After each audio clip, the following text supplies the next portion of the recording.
Welcome everyone to the nightly Q&A for the 2022 Blood in the Snow Film Festival presented by Superchannel. I'm your host Rob Bellamy, host of Bits Radio. You can hear this show and many others like it at www.bitsradio.ca. But for this festival, we are Bits TV, and I am here with Festival Director Kelly Michael Stewart and the people responsible for Curse of Auror. How are you guys? Doing great. Good. Happy Thank you. Halloween. Happy Yeah. Halloween. What? Halloween's long gone at this point, so Oh, that's true in too. November. But Yeah. Yeah. What I'll do is, That's Mayron, right. I'll get you to introduce yourself and your portion of the project, and then Okay. Lana same. Okay. Well, hello everyone. I am Mayron Torgoli. I am the director and co-writer of Curse of Auror, and Excellent. I'm happy to be here. And Lana? Hey, I'm Lana Barron. I was the character Lena in Curse of Auror, and I co-wrote the film with Mayron as well as produced it. Perfect. This was cool because this had a Blair Witch feel to it, which was overdone for so long, and then it's kind of disappeared. So it's nice to see a fresh take on something like this. What inspired you to decide to revisit this type of film? To revisit the genre, I think we'll definitely. I hope we'll get a chance to get into why we wrote a story like this in the first place. But in terms of why found footage is because the movie asked for it. As we were writing it, and there's a lot of like meta aspects to the script, and it just seemed like the right way to do it was as realistic as possible. Mhm. And I'm guessing that is based on the topic, like you're probably about to say, because this is based on actual Quebec A folklore. true crime connection, yeah. Mhm. So again, making it feel as real as possible. I actually found that it makes the movie a little scarier, a little bit more engaging. Whereas if I would have shot it purely cinematically, I feel like there would be a veil of artificialness to this kind of movie. So it allowed us to do it, and it opened up so much. While your hands are in so many ways tied with found footage, it also frees you up dramatically from a lot of other things. Mhm. Interesting. Because I know you said you were from Chicago, correct? Yep. And Yes. Lana, where are you from? Originally from Massachusetts, but my mother is French Canadian, and so yeah, the connection is that my mother is one of 8 children, and she's French Canadian. She grew up outside of Montreal, and most of my aunts and uncles still live there. My grandparents live there. So as a kid living in Massachusetts, we would drive up there pretty frequently to visit family. So it was sort of a second home for us. And I think it was about 15 years ago, my mom purchased from her aunt that house, which is the house that we shot in. So the house actually has been in my family not exactly 100 years. It's close. It's like 80 years or something like that. So we had this great location because it's no one really at the time was living there. Sort of just used for like summer trips and family reunions. And I had told Mayron a number of times, like, we have to use this Yeah. location. We have to shoot at this house. Like, it's so cinematic. It's spooky. Everyone in my family has their own personal ghost stories about that house. And so I had done like a virtual walkthrough with Mayron during one of my visits. I said, we've got to shoot something here. And then I sort of discovered the story of Aurore. And it happened in the town next to where my family's cottage is. And so I was like, we have some, story that we can build off of. We have a premise, perhaps. And it was kind of Mayron. I studied Aurore. I watched the different like biography films about her, and read the transcripts of the court documents of her murderous parents. And Mayron didn't really want to tell that story. It had been told before. No way. That's Yeah. not my story. Like Yeah. I'm not from there. It's so Yeah. much about it. And so, and I had gone to visit her grave and seen the offerings and toys that people in the community still are leaving at the grave site to this day, which is just amazing. But yeah, we ended up struggling to find the ghost story within her story, unless we sort of did it found footage. And Mayron had the sort of meta idea of like, what if we just made this film about us struggling to figure out what our next film is? And while we're there, this weird shit that has to do with Aurore, because we're digging too deep, starts to happen, and we'll do it found footage. And I was like, you know what? I don't know if I would have imagined us doing a found footage film, Same but I here. think that actually works. And so it was really, really fun. And a lot of the moments in the film are directly from trips that I've taken up there with my various friends, laying in the middle of the street or in the middle of the road at night, not in the winter, but in the summer, because no cars go by up there. It's just so empty. And so we had moments like that we were able to just kind of ride around. And yeah. There's also a couple of moments in the film that when we went up with Lana to scout the location, because me and Kevin, not the Kevin from the movie, but the Kevin, The real life the real Kevin, who Kevin is based on. there's at least 2 scenes that essentially got written into the script after the script was done that was part of our scouting, which is one of them is Lana walking us through the house, and the other one is the seance, the seance scene that takes place in the basement. Both of those we essentially recreated in real life while we were there. And I mean, I say the tour was just sort of Lana impromptu going through and me and Kevin following, and then the seance was something we had written into it that got enhanced dramatically by actually being there and experiencing some things. So it's very meta in so many ways. Well, and speaking of that, like what I was interested to see, like, because some of it felt so real, like just when you went into the grocery store and things like that, and them kind of yelling you to get, was everyone in on it, or was there a lot of like some of it mixed with real footage and 2 spots where people are not in on it. I mean, ultimately after the fact, there were the 2 guys that walk into the convenience store that look at the camera very strange. When they walk in, they just literally happened to come in when that happened, and they looked at us, and we, I loved it when I saw it on camera. Like, can we get a producer out there to run out and get them to sign away, their rights? Otherwise, we have to shoot it again. Yeah. It was, that was one of those just really awesome, spooky, happy accidents that just worked in our favor. And, the cashier was an actor that we had planted there. And, he's yelling at us and saying, stupid Americans, like, stop filming in French. And so these just, patrons come in and they actually think we're really being yelled at. Like, we actually must be total asshole Americans. And so the look that they give is just like, well, that's why I'm asking, because I was thinking, was that cashier tired of you guys shooting in his store? It was like, no. Yeah. We had the place for a few hours in the afternoon. Really, we had to work pretty fast. But we basically told them, like, we're not going to stop your business. And the thing is, the town is so small that, like, they don't really get many customers per hour, especially on an off day. So, yeah. It's not okay to have other people there in general. Yeah, it just gives us the noise. Again, like I was saying about things like tying your hands versus freeing you. Since it's found footage, and I was generally running, I've said in other interviews before, I think of it as more as vacation footage.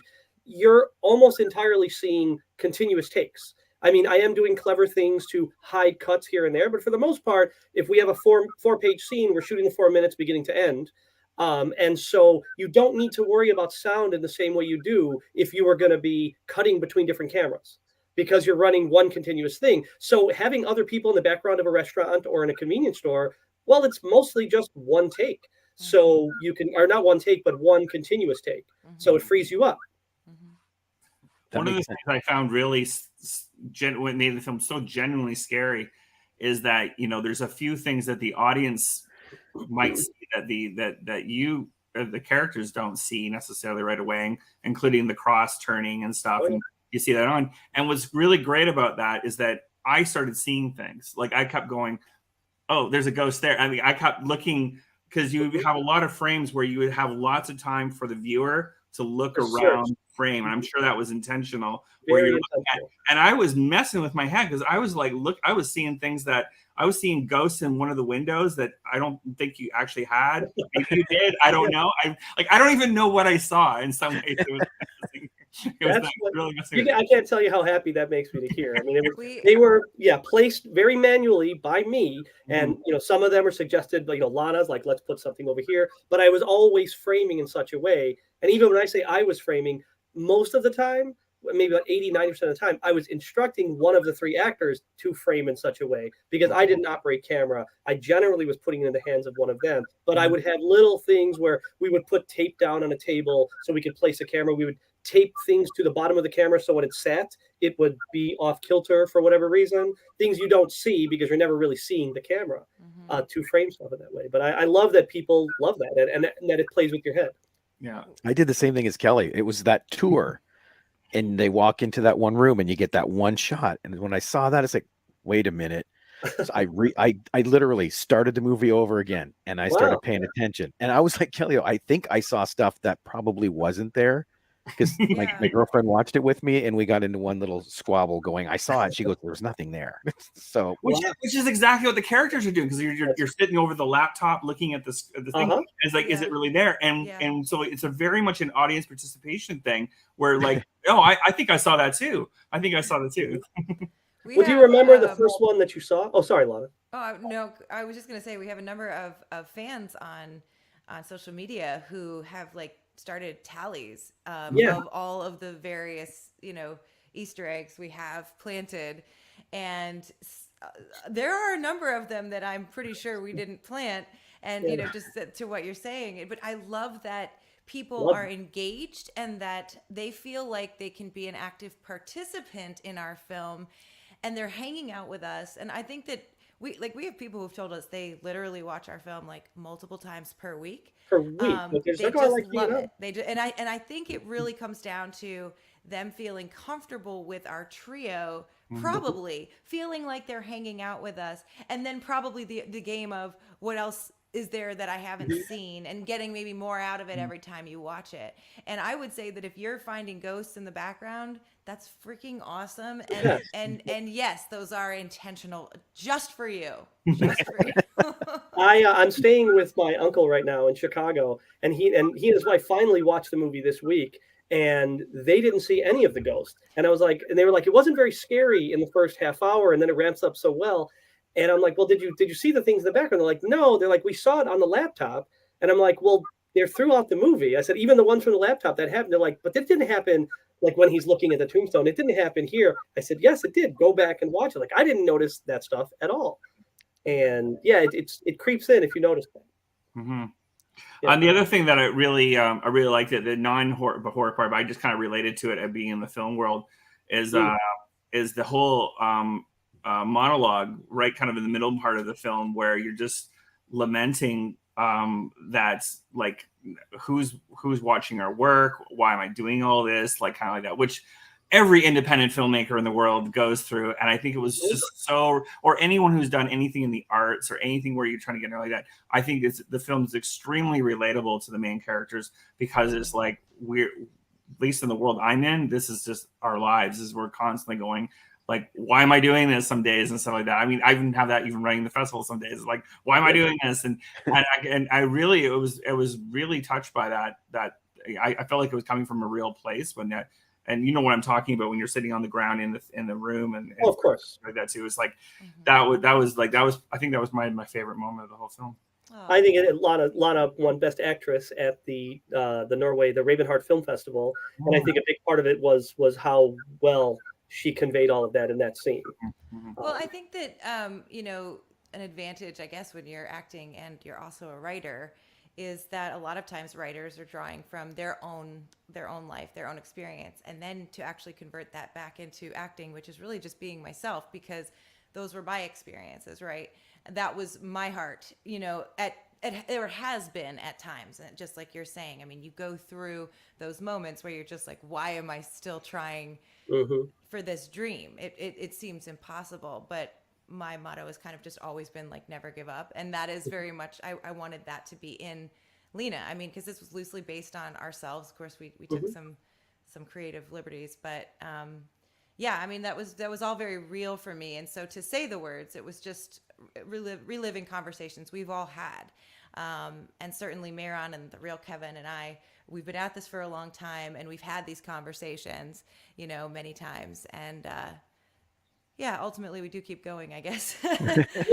Whether our knees are broken or not. So yeah. So with this film, then, like you said, the found footage style kind of freed you up a little bit. Were there any major restrictions that you found doing found footage that you don't normally come across in doing the linear? I would actually say, well, I mean, this is very linear. Like it's completely chronological. It was meant, like, my whole vision for that was that, imagine a camera was started and stopped. And started and stopped. And when it was presented, you were getting the SD card or whatever it was, just an unedited, unfiltered piece of footage. But in terms of where the limitations or difficulties, I would say more of them came out of me writing that with Lana and arguing about why is the camera there? Why is the camera turned on? And then so many arguments of nobody's going to care at this point. And I'm a real stickler, and I know, I'm a pain in the ass. Sorry to Lana a bit when I'm like, no, it's got to feel a certain way, and I want to justify why this camera's on, and that really is the biggest hurdle. But after that, it really wasn't so bad, and I actually think for the actors, I mean, I can't speak for them directly, but I'm so impressed with their performances, and I think that came out of the fact that what I wanted them to do was live in the scene, as opposed to, okay, we're shooting your close-up, we're shooting your close-up. It's like, no, this is a play. This is an 8-minute play. Now this is a 4-minute play. Now this is a 3-minute play. So if you feel like saying something different, if you feel like that's what you would react, go ahead and do that. Having said that, the movie is very scripted. It's 90% scripted, Lana, of the words in there. Yeah. Oh yeah. I mean, I think that some of the way, the delivery, the way that we said certain things might have, made it our own. It came out of our own mouths. But yeah, I mean, it is not an improvised film, which, some people say, were you just like hanging out and kind of like loosely knew what you were doing? And I said, no, it was fully scripted. We had one table read together 2 days before we shot, when we all arrived in Canada. And we got Lex Wilson and Jordan Kaplan from online auditions. And, we all met for the first time really on set in Canada. And it was like, we called it our horror movie commune because we rented an Airbnb down the street from our house. So our house was like the production unit, and production staff stayed there. And then we had like the actors and some crew staying at this other house. And it was our horror movie commune. But within 24 hours, we had to get to know each other and then be able to do these scenes as if we were old friends. And honestly, I think that both Lex and Jordan, they just were such likable people that the chemistry was instantly there. And the second we started shooting, it really felt like we were just. I kind of got confused. I was like, wait, are you Mayron and you're my real Kevin, or are you the actors playing real Mayron? And so, yeah. It was, absolutely. They were amazing. When I look at it now, I mean, it definitely feels like a movie. There's enough perspective, enough time afterwards that I'm following a narrative when I watch the film. But it so much just feels like memories of being somewhere now. And I've worked in other films that are more edited together, and it takes me a while. I see more mistakes in those films than I do in this one because of, I think, like Lana said, the way that we were all together, like at summer camp or winter camp, shooting a film together. Excellent. Kelly, you had some words you wanted to say. Yeah, now that we wanted, I guess we'll wrap up the Super Channel part of it. And this is actually wrapping up the festival. This is the end of 20 screenings over 2 platforms. We did 12 in person and 8 on Super Channel. And this is the final night of the festival. So I'm probably at this point actually leaving the bar and hungover, and I was hungover, a little drunk right now. So apologies if I am, but so we're pre-recording this. So anyway, I just wanted to thank everyone for being here. Robert, I want to thank you for doing a great job. You've done all the Q&As for us for the last 3 years for Super Channel, and I really, really appreciate it.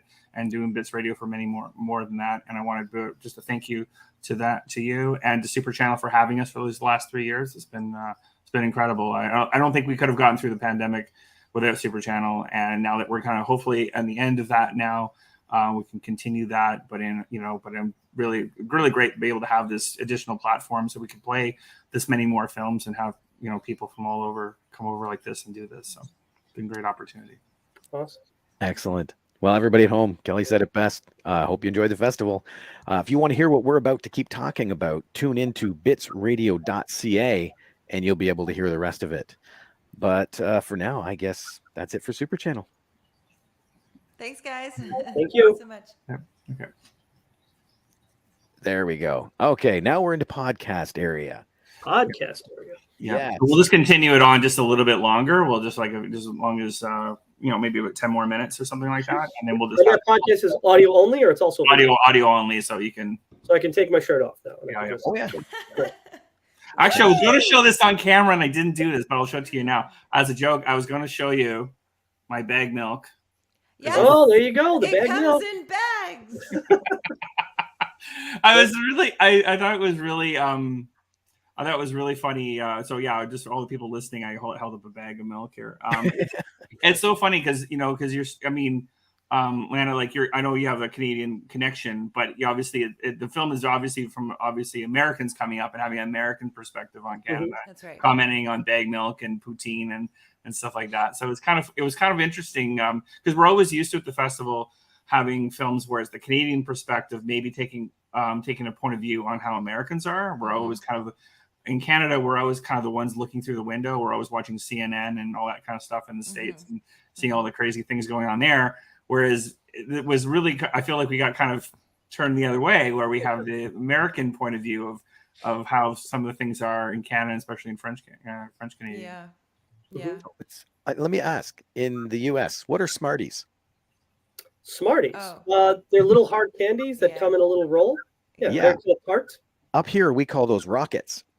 Oh, okay. Smarties in Canada are basically like M&Ms. It's like They're a an M&M, shell on yes. chocolate. Oh, I see. Yeah. Yeah, I know where it's at, guys. I've been going to Canada since I was little. Yeah. But these are the differences Kelly's talking about. I love in the country. We're weird. so similar, but yet It's so diverse so in so different. little ways. So different. It's all those like, and also too, was interesting too, is that, and then I don't get too political, but but also too, you're also it's Americans visiting French Quebec, Canada. That's right. Which is obviously very different from English. Quebec Canada. is so different from English Yeah. Canada. It It's really is a amazing. country within a It country, right? Really, really is. And that experience, bringing my friends up over the years, and then them being so surprised that they only lived a 4-hour drive away from what feels like some offshoot of France, which is really what it is.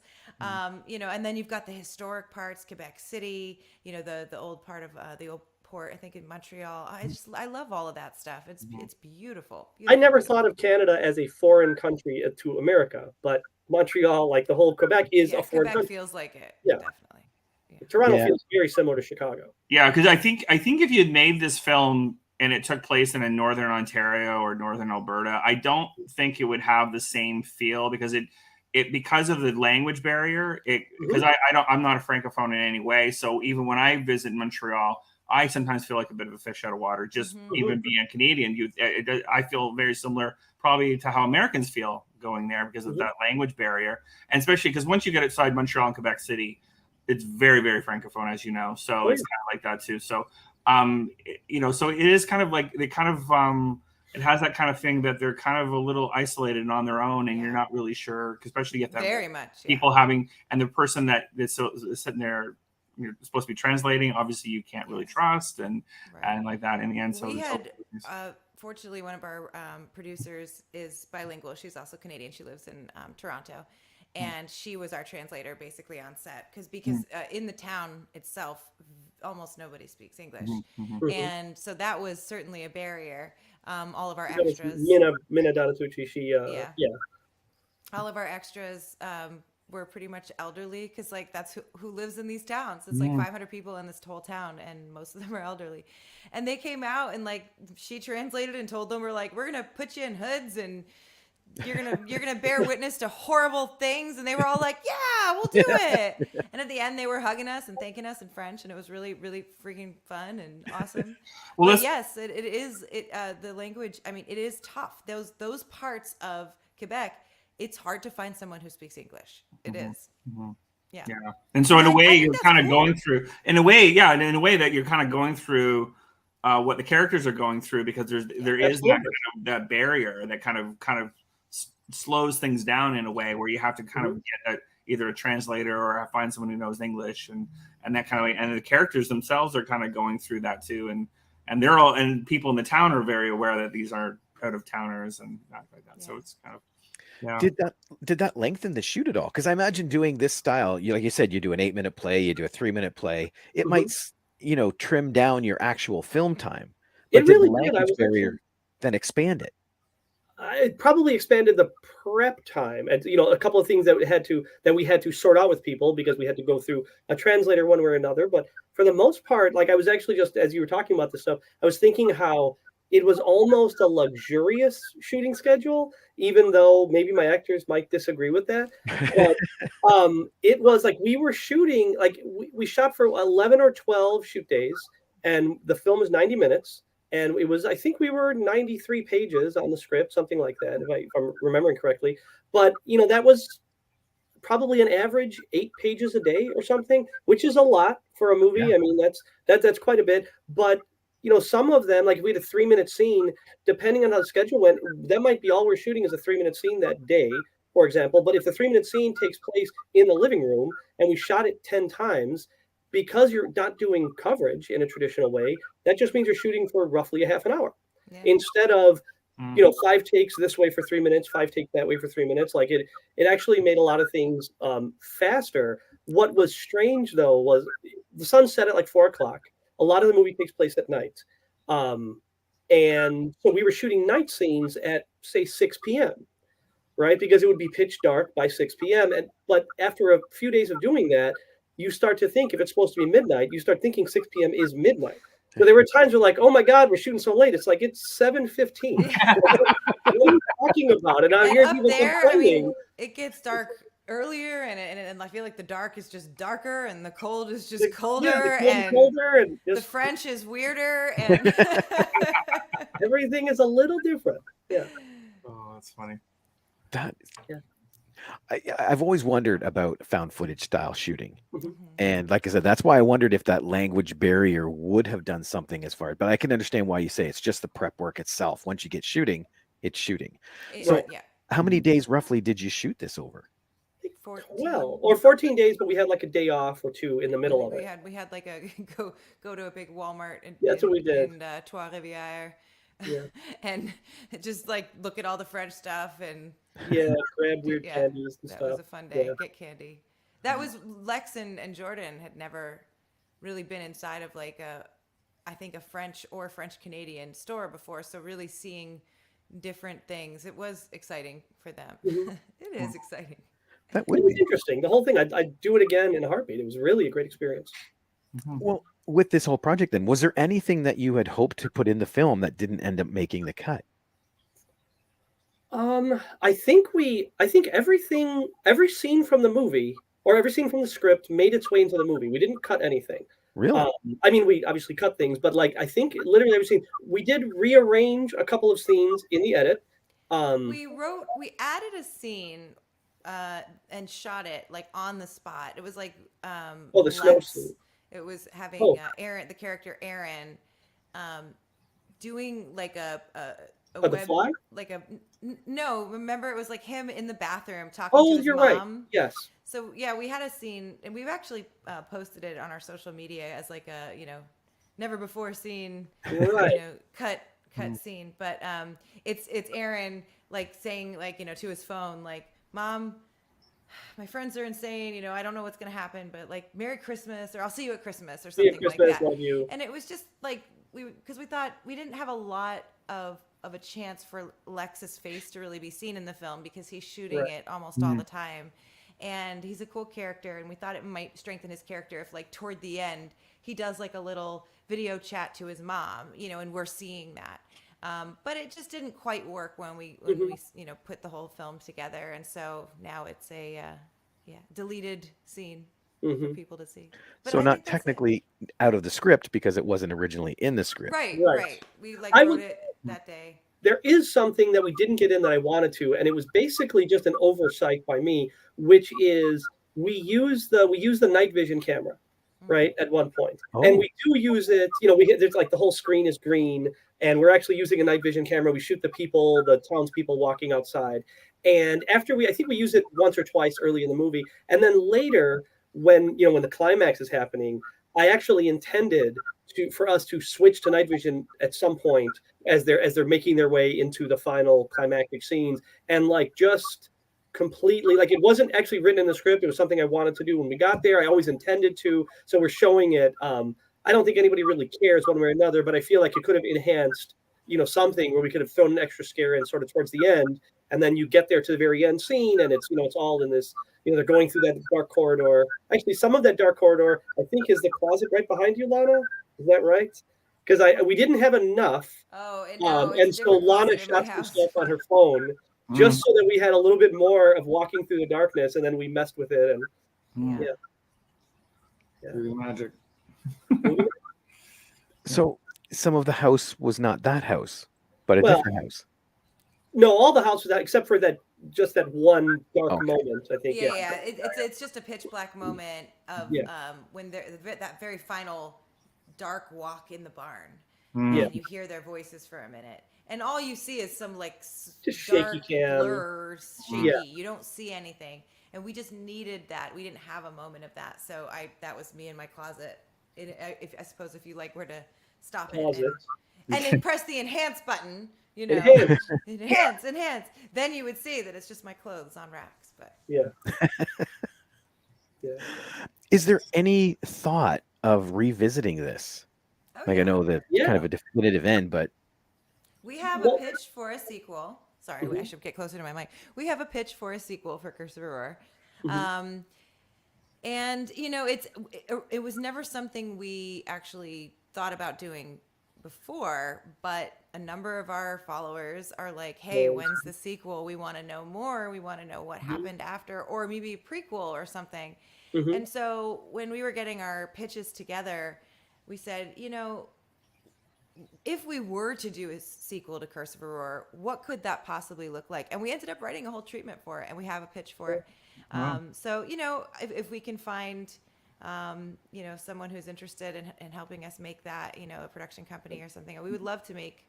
I think it would be really fun. I think that the idea that we have would probably answer a lot of questions that some of our followers have asked about some, you know, plot stuff or story stuff, or, you know, who was the ghost, or what was happening, and what did Aurore represent, and what did you know, Marianne represent, and all that stuff. And I think that it would be really fun to kind of get a little bit deeper into.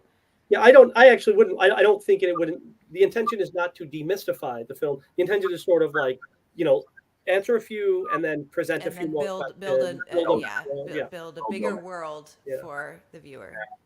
excellent. Some people, I can't remember who it was, but I was talking to somebody who just watched for the first time recently, and they said to me, what was happening at the end? And I don't really like to answer that question. And so I asked them, well, what do you think happened? And the person gave me a perfect explanation. Like I think they're doing this and they're doing that and whatever. And I'm like, oh, that's, I mean, it's one, like we have, I think probably even Lana and I might disagree a little bit on what is actually happening, which is intentional. Like I like that it's a little open-ended, so you could say, you know, were the townspeople good? Were they a cult? Were they trying to protect people? Were they trying to hurt people? Like you could answer it a number of different ways, and I think that's the most fun.